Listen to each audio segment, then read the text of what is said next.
नमस्कार विद्यार्थी मित्रांनो, फिजिक्स कट्टामध्ये तुम्हा सर्वांचं स्वागत आहे. Unit number 3 it is kinetic theory of gases and रेडिएशनचं आजचं आपलं 14वं लेक्चर. या लेक्चरमध्ये बेसिकली आपण 4 पॉईंट कव्हर करणार आहोत आणि हे सगळेचे सगळे पॉईंट इमिसिव्हिटी बद्दल आहेत आणि याच्यावरच डिपेंड असणारा एक theorem that is Kirchhoff's law आणि त्याचं theoretical proof that is A equal to e, small a आणि स्मॉल ई मधलं रिलेशन पाहायचं. तर हेच रिलेशन पाहायच्या पहिले नेमकं इमिशन म्हणजेच काय किंवा इमिसिव्हिटी म्हणजेच काय, coefficient of emission that is emissive power, ह्या सगळ्या टर्म इथे डिफाइन करू. तर सगळ्यात पहिली term that is emission of heat radiation. आता हे इमिशन ऑफ हीट रेडिएशन सांगत असताना एक एक्झाम्पलच्या भरोश्यावर आपण इमिशन ऑफ हीट रेडिएशन समजून घेऊ. पण त्याच्या पहिले थोडासा कन्सेप्ट की नेमकं कोण्या कन्सेप्टवर बेस करते ते इथं. रेट ऑफ रेडिएशन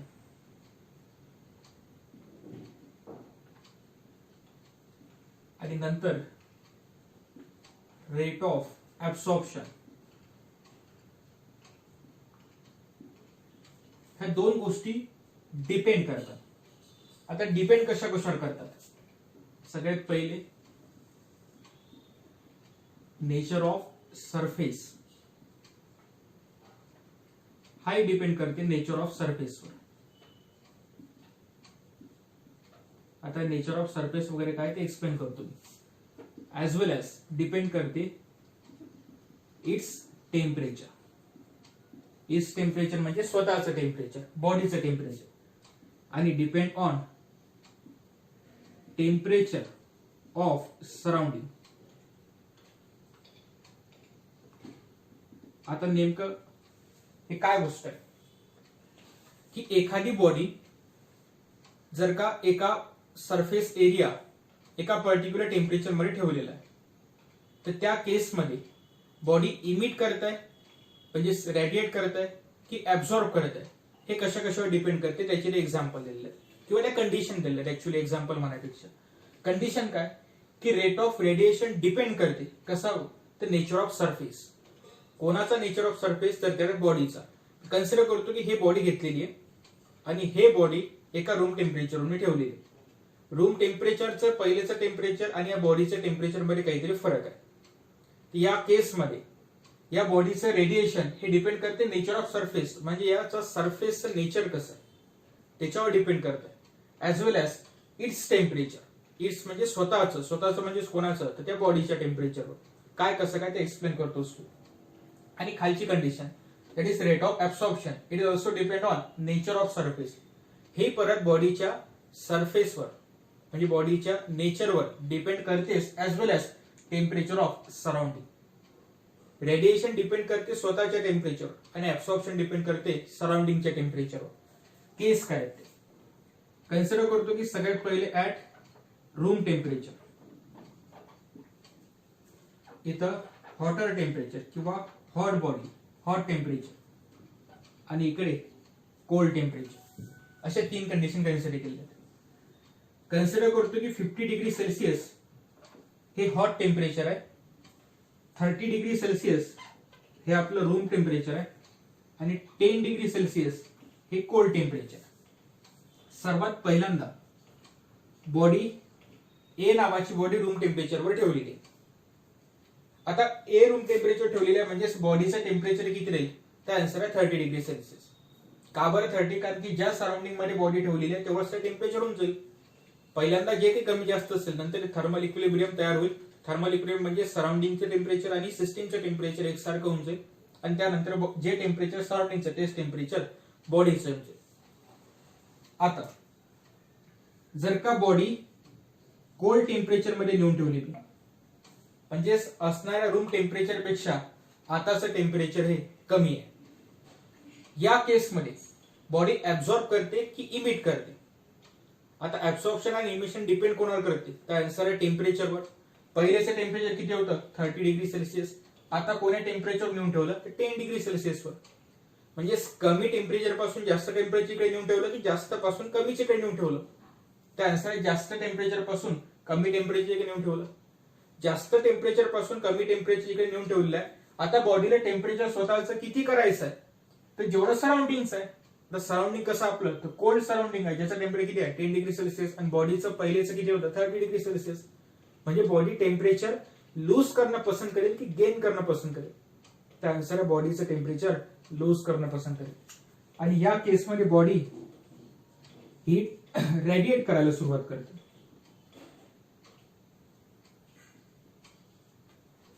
आता ज्या प्रमाणात बॉडी रेडिएशन करत आहे त्याच प्रमाणात बॉडी इमिशन करते का, तर सगळ्यात पहिले एमिशन आणि ऍब्सॉर्प्शन ह्या दोन्ही गोष्टी एक सोबत होतात का, तर आन्सर आहे येस. ऍब्सॉर्प्शन आणि इमिशन ह्या दोन्ही गोष्टी एक सोबत होतात. म्हणजे एखादी बॉडी जर का एखाद्या टेम्परेचर मध्ये ठेवलेली आहे, मग ते टेम्परेचर कमी असो की जास्त असो, तर ते बॉडी रेडिएटही करत आहे म्हणजे इमिटही करत आहे ऍज वेल एज ऍब्झॉर्बही करत आहे. फक्त इमिशनचा आणि ऍब्सॉर्प्शनचा रेट हा कमी जास्त प्रमाणात राहील. आता या केसमध्ये बॉडीचं टेम्परेचर आपल्याला कमी करायचं आहे, त्याच्या रेडिएशनचा रेट हा जास्त राहील आणि ऍब्सॉर्प्शनचा रेट हा कमी राहील. या केसमध्ये बॉडी ऍब्सॉर्बही करत आहे पण ऍब्सॉर्प्शनचं प्रमाण कमी आहे आणि रेडिएशनचं प्रमाण जास्त आहे. तेच बॉडी जर का हाय टेम्परेचर मध्ये नेऊन ठेवली की ज्याचं सराउंडिंग हॉट आहे 50 डिग्री सेल्सिअस, म्हणजे 30 डिग्री सेल्सिअस पासून बॉडी कुठे आणली येते 50 डिग्री सेल्सिअस मध्ये. आता या केसमध्ये बॉडीला टेम्परेचर वाढवायचं आहे की कमी करायचं आहे. जर का याच्यासोबत इक्विलिब्रियम तयार करायचं असेल तर बॉडीला टेम्परेचर वाढवायचं आहे. बॉडीला टेम्परेचर वाढवायचं आहे म्हणजे या केसमध्ये बॉडी हीट ऍब्झॉर्ब करेल. म्हणजे या केसमध्ये बॉडी हीट ऍब्झॉर्प्शन करत आहे, त्या केसमध्ये रेडिएशन करत आहे, ऑल्सो कॉल्ड एज इमिशन करत आहे. म्हणजे इथं हीट लूज करत आहे, इथं हीट ऍब्झॉर्ब करत आहे. मग जशी इथं रेडिएशन करत असताना ऍब्सॉर्प्शन पण करते, तसंच याही केसमध्ये ऍब्सॉर्प्शन तर करतच आहे, ऍट द सेम टाइम इमिशनही करत आहे म्हणजे रेडिएशनही करत आहे. पण या केसमध्ये रेडिएशनचा स्पीड किंवा रेडिएशनचा रेट हा कमी राहील आणि या केसमध्ये बॉडी ऍब्सॉर्प्शनचा स्पीड हा कमी राहील. म्हणजेच बॉडी इमिशन आणि ऍब्सॉर्प्शन हे दोन्ही फिनॉमिना एक सोबत करते. फक्त डिपेंड करते की बॉडी कोण्या सराउंडिंग मध्ये म्हणजेच कोण्या टेम्परेचर मध्ये ठेवलेली, त्या त्या टेम्परेचरचा इमिशनचा रेट आणि ऍब्सॉर्प्शनचा रेट हा कमी जास्त प्रमाणात राहील. जिथं टेम्परेचर जास्त आहे म्हणजेच जास्त आहे म्हणजेच कसं 50 डिग्री सेल्सिअस कन्सिडर केलं म्हणजेच याच्या कम्पॅरिझन मध्ये टेम्परेचर जास्त आहे, तर या केसमध्ये ऍब्सॉर्प्शनचं प्रमाण हे जास्त राहील आणि इमिशनचं प्रमाण हे कमी राहणार. आणि हेच जर का बॉडी मी कोल्ड टेम्परेचर मध्ये नेऊन ठेवली, त्या केसमध्ये रेडिएशनचं म्हणजेच इमिशनचं प्रमाण जास्त राहील आणि ऍब्सॉर्प्शनचं प्रमाण हे कमी राहणार. हे सगळ्याच ठिकाणी होते का, तर आन्सर आहे प्रत्येक टेम्परेचरवर होते, फक्त 0 केल्विन एवढं टेम्परेचर सोडून. हे त्याचं एक्सेप्शन आहे. त्या केसमध्ये बॉडी इमिटही करत नाही आणि ऍब्झॉर्ब करते. It is called as absolute temperature. Absolute temperature एक मात्र असं टेम्परेचर आहे की जिथं बॉडी ऍब्सॉर्प्शन आणि इमिशन दोन्ही कन्सेप्ट दाखवत नाही. अदरवाईज बाकी कुठल्याही टेम्परेचरवर बॉडी दोन्ही कन्सेप्ट दाखवते, फक्त त्याच्या रेट मध्ये फरक असते आणि तो रेट डिपेंड करते. या case nature of surface common point आहे. रेडिएशन करत असेल तर स्वतःचं टेम्परेचर डिपेंड करते आणि ऍब्सॉर्प्शन करत असेल तर सराउंडिंगच्या टेम्परेचरवर डिपेंड करते. आता या केसमध्ये बॉडी रेडिएशन करत आहे म्हणजे स्वतःच्या टेम्परेचरवर डिपेंड करत आहे आणि या केसमध्ये बॉडी ऍब्सॉर्प्शन करत आहे कोणामुळे, सराउंडिंगच्या टेम्परेचरमध्ये. म्हणजे इथं स्वतःचं आणि इथं सराउंडिंगचं हे या दोघांचं एक्सप्लेनेशन होतं. हाच कन्सेप्ट दिला प्रायव्हर्सने इन 1792 मध्ये. हीट एक्सचेंजचं त्यानं सर्व आयडिया किंवा थेअरी मांडली होती, ती थेअरी या कन्सेप्ट मध्ये एक्सप्लेन केल्या होते. याच्या पुढचा कन्सेप्ट ज्यात काय सांगितलेलं आहे की emissive power which is denoted by R. आता इमिसिव्ह पॉवर आणि त्याच्या वरचं हेडिंग आहे coefficient of emission or इमिसिव्हिटी. Basically lecture number 12 मध्ये आपण ए बद्दल ह्या तिन्ही शब्द वापरले होते. A stand for coefficient of absorption, absorptive power आणि ऍब्सॉर्प्टिव्हिटी. तिथे तिघही डिनोटेड बाय स्मॉल ए, पण इथे डिनोट करताना नावामध्ये फरक आहे. सगळ्यात पहिले काय म्हणते ते emissive power which is denoted by R. आता इमिसिव्ह पॉवरची डेफिनेशन काय होती, the amount of heat radiation the amount of heat radiation. आता amount of heat radiation which is denoted by Q. Amount of heat radiation is incident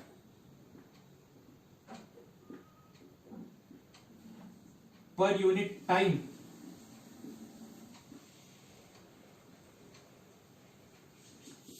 per unit area is called as emissive power, which is denoted by R. Therefore, याच्यावरूनच R चा formula काय करेल, R equal to Q upon AT. Where Q म्हणजेच काय की amount of heat radiation incident, की जेवढ्या प्रमाणात हीट रेडिएशन इन्सिडेंट होत आहे कोणावर, एका पर्टिक्युलर एरियावर आणि एका पर्टिक्युलर टाइम मध्ये. म्हणजेच की कन्सिडर करतो की एवढा माझा एरिया आहे एखाद्या बॉडीचा, जो एरिया किती दिलेला आहे, तर आन्सर आहे कॅपिटल ए एवढा एरिया दिलेला आहे. याच्यावर हीट इन्सिडेंट होत आहे, इन्सिडेंट ऑफ हीट किती आहे तर कॅपिटल क्यू. किती वेळासाठी होत आहे तर कन्सिडर करतो 2 सेकंद. तेच डेफिनेशन दिली आहे की एखाद्या ए एवढ्या सरफेस एरियावर हीट रेडिएशन होत आहे जेवढ्या सेकंदासाठी, त्या सगळ्या फेनोमेनॉल म्हटले जाते emissive power which is denoted by capital r. आता emissive power denoted by capital r चा फॉर्म्युला Q अपॉन AT. शेवटी Q कोण आहे तर आन्सर आहे हीट आहे. हीटचं unit that is joule, unit काढतो आपण त्याचं.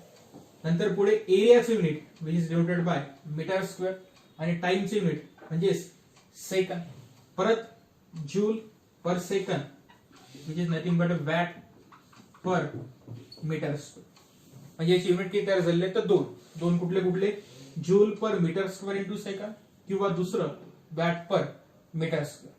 याचे डायमेन्शन काढायचा प्रयत्न केला, जूलला कसं लिहिलं जाईल स्प्लिट अप करून kg metre square per second square into metre square जसाच्या तसा इंटू सेकंद. या केसमध्ये मीटर स्क्वेअर गेट कॅन्सल, उरलं कोण KG upon second square into second means second cube. आता सेकंड क्यूब जर का 1 घेऊन गेलो त्यालाच काय लिहिलं जाईल KG into second raise to power -3.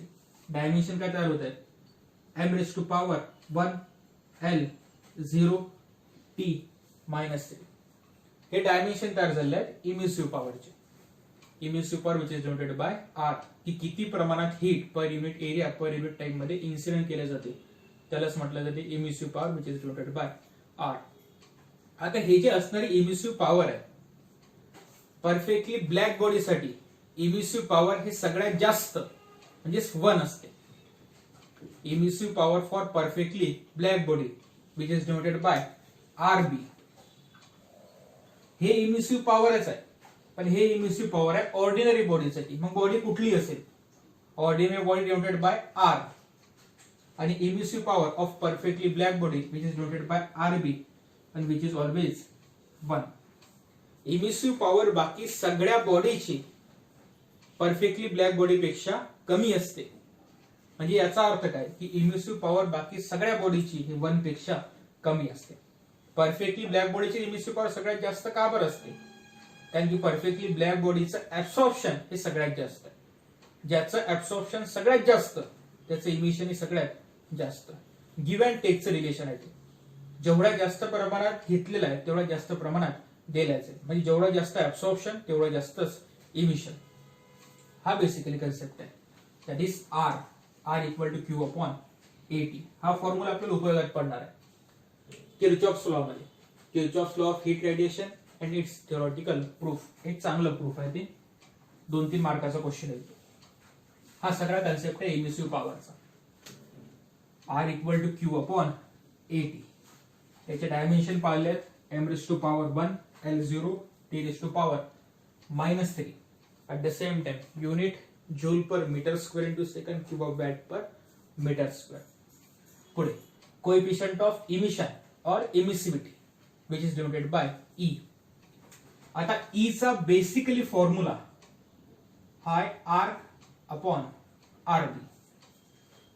आता R काय याच्या पहिले शिकलो emissive power of ordinary body आणि RB कोण आहे the emissive power of perfectly black body. बस या दोघांचा रेशो म्हणजेच e, which is denoted by coefficient of emission or emissivity. मग याची डेफिनेशन याच्यावरच तयार होते. डेफिनेशन काय तयार होईल? It is the ratio of, कोणाकोणाचा रेशो आहे? Emissive power of ordinary body to the emissive power of perfectly black body is called as coefficient of emission or emissivity divided by e. म्हणजे e equal to R upon R b. तर formula लिहून घेतला असतं आपण. सगळ्यात पहिला formula कोणाचा भेटला होता? आर चा. R equal to Q upon A T. दुसरा फॉर्म्युला कोणाचा भेटत आहे? ई चा. E equal to R upon R B. That is coefficient of emission is the ratio of emissive power of ordinary body to the emissive power of perfectly black body. आता consider करतो की एखाद्या perfectly black बॉडीचा मला coefficient of emission काढायचं. Coefficient of emission म्हणजे कोणतं? E काढायचा आहे. कोणाचा? परफेक्टली ब्लॅक बॉडीचा. इथं एक तर रेशो कन्फर्म झालाय. आर म्हणजे आपण जे बॉडी घेतो त्या बॉडीची इमिसिव्ह पॉवर, आणि आरबी म्हणजे emissive power of perfectly black body. आता मला कोणती बॉडी घेतलेली आहे? तर perfectly black body. Perfectly black बॉडीचा emissive power divided by RB, आणि डिवाइड कोणा करायला लागते? तर आरबी ना. This e equal to 1. कोणासाठी? तर for perfectly black body. For perfectly black body जर का घेतली तर coefficient of emission r upon r b basically formula आहे. आर म्हणजे कोणाचा? तर ऑर्डिनरी बॉडी म्हणजे जे बॉडी तुम्ही घेसाल त्या बॉडीची इमिसिव्ह पॉवर, आणि त्या बॉडीची इमिसिव्ह पॉवर किती आहे?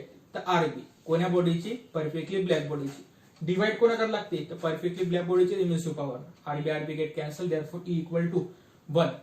आता ई इक्वल टू 1 कोणासाठी आहे? परफेक्टली ब्लॅक बॉडीसाठी. आणि तेच प्रूफ आपण मागच्या लेक्चरमध्ये शिकलो होतो, किंवा लेक्चर 12 मध्ये सांगितलं होतं की ज्याची इमिसिव्ह ऍब्सॉर्प्टिव्ह पॉवर जास्त त्याची इमिसिव्ह पॉवरही जास्त. मग परफेक्टली ब्लॅक बॉडीचं ऍब्सॉर्प्शन किती असते? 1. म्हणून परफेक्टली ब्लॅक बॉडीचं इमिशन किती राहणार आहे? 1. ऍब्सॉर्प्टिव्हिटी आणि इमिसिव्हिटी हे दोघांना एकामेकाला पॅरलल आहेत. कारण की इमिशन कधी होते? तर बॉडी जेव्हा ऍब्सॉर्ब करते. जेवढं जास्त ऍब्सॉर्प्शन तेवढं जास्त इमिशन, आणि ऍब्सॉर्प्शन सगळ्यात जास्त कोण्या बॉडीचं आहे? तर परफेक्टली ब्लॅक बॉडीचं. त्याच्याने सगळ्यात जास्त इमिशन आहे परफेक्टली ब्लॅक बॉडीचं असते, विच इज इक्वल टू 1. म्हणजे एक तर कन्फर्म झालंय की परफेक्टली ब्लॅक बॉडीसाठी इमिशन किती आहे? तर 1. याचा अर्थ ऑर्डिनरी बॉडीसाठी इमिशन हे नक्कीच 1 पेक्षा कमी असणार.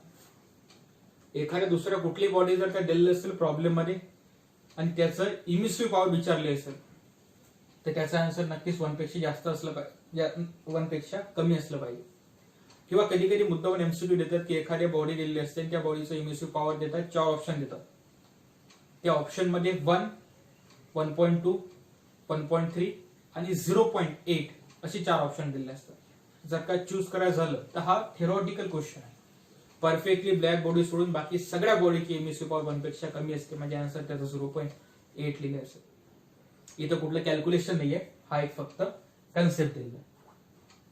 आणि आता याच 2-3 डेफिनेशनच्या भरोशावर आपला पुढचा concept, that is Kirchhoff's law of heat radiation and it's theoretical proof, ह्या गोष्टी शिकायच्या. आता किर्चॉफ्स लॉचं म्हणणं काय? आता याच्या पहिले पाहिलं आपण परफेक्टली ब्लॅक बॉडीचं ऍब्सॉर्प्शन किती आहे? 1. आणि परफेक्टली ब्लॅक बॉडीचं इमिसिव्हिटी म्हणजे कोएफिशियंट ऑफ इमिशन ई ची व्हॅल्यू किती आली? तर 1. म्हणजे ऍब्सॉर्प्शन ही 1 आहे आणि इमिशन ही 1 आहे. A equal to 1 and e equal to 1, therefore a equal to e असं लिहू शकतो आपण. परत एक वेळ, परफेक्टली ब्लॅक बॉडीसाठी ए ची व्हॅल्यू 1 आहे आणि परफेक्टली ब्लॅक बॉडीसाठी ई ची व्हॅल्यू 1 आहे.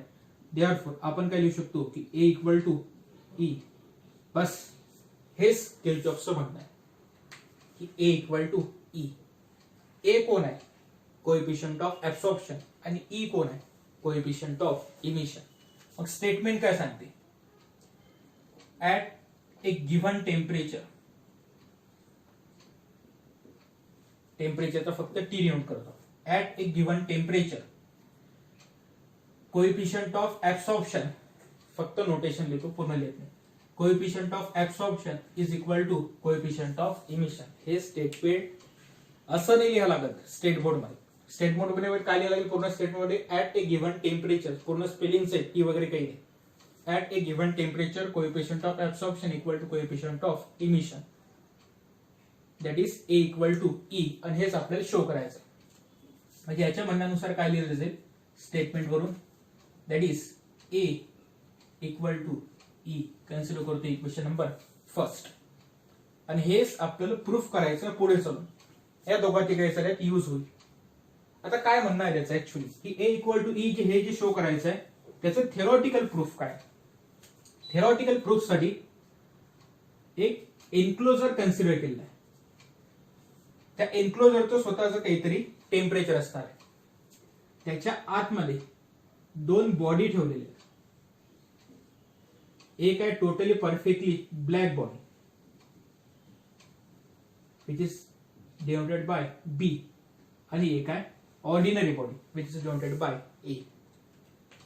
आता ऑर्डिनरी बॉडी ए आणि परफेक्टली ब्लॅक बॉडी बी याचं एन्क्लोजर पेक्षा काहीतरी टेम्परेचर वेगळं आहे. आणि एन्क्लोजरचे कॉन्स्टंट काहीतरी टेम्परेचर होतं, त्यात ह्या दोन बॉडी इन्सर्ट केलेल्या आहेत.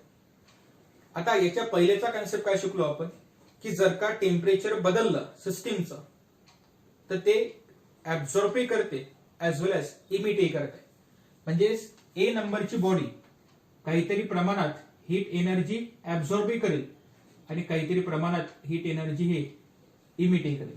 तसंच परफेक्टली ब्लॅक बॉडी काहीतरी प्रमाणात हीट ऍब्झॉर्बही करत आहे आणि काहीतरी प्रमाणात हीट हे इमिटही करत आहे. आता हे जे पहिलेचे तीन एरो दाखवलेले आहेत हे कोणासाठी आहेत तर ऍब्सॉर्प्शन करत आहेत. बॉडीच्या टुवर्ड जात आहेत म्हणजे ते ऍब्सॉर्ब होत आहेत, आणि बॉडी पासून अवे जात आहेत म्हणजे तेच इमिट होत आहे, रेडिएट होत आहे. देअरफॉर याच केस मध्ये काय लिहू शकतो तर ए कोण आहे तो तर कोएफिशियंट ऑफ ऍब्सॉर्प्शन